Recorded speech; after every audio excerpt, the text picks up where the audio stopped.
Every leader makes mistakes. The question is, how do you rebuild trust when it happens? And what about when your team is running flat out? Emails at midnight, meetings back to back? How do you protect their well-being without slowing down the business? Oh, and here's one that hits the ego. When is the right time to step back and let others shine? These are real leadership moments, and we're tackling them today.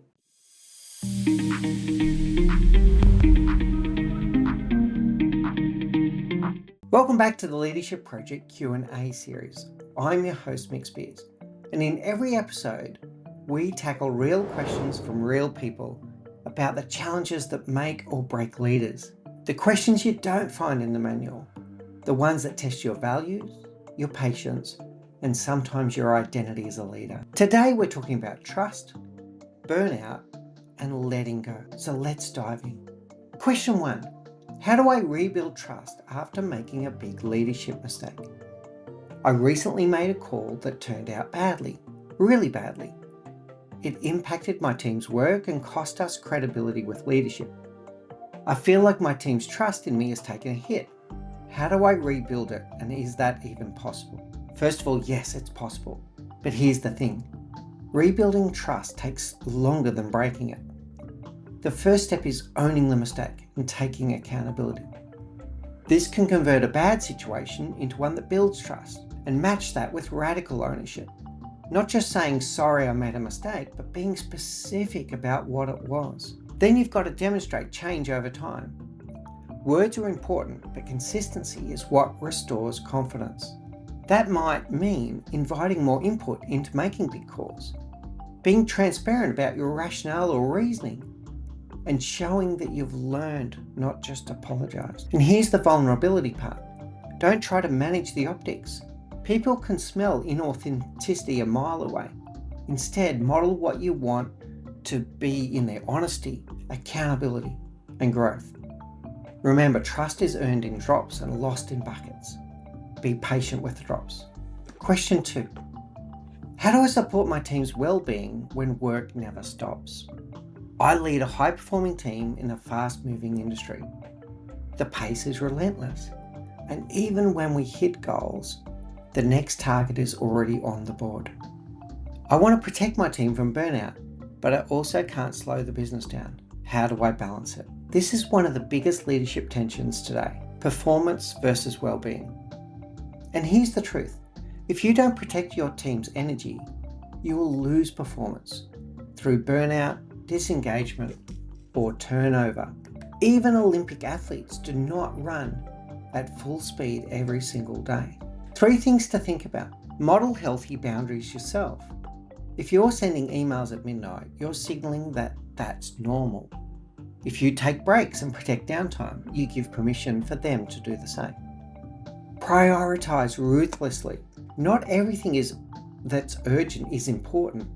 Help your team focus on what moves the needle and protect them from the noise. Celebrate recovery as much as you celebrate delivery. Talk about rest and recovery like you talk about deadlines. And yes, sometimes you have to be the one to say, we're not doing this right now. Because the best leaders don't just drive output, they sustain it. Question 3. When should I step back as a leader to let others shine? I've built my career on delivering results, and now I'm in a leadership role where I know I should be developing my team. But it's hard to let go. How do I know when it's right? How do I know when it's the right time to step back and let someone else take the lead? This is a classic, and it's as much about your ego as it is about timing. But I'm going to reframe the question here and ask, when should you step in? Stepping back and empowering and trusting your team should be the default setting. There are times when you do need to lean in and take control, and the key is knowing when to do so. Why? Because leadership isn't about proving you're the best at everything.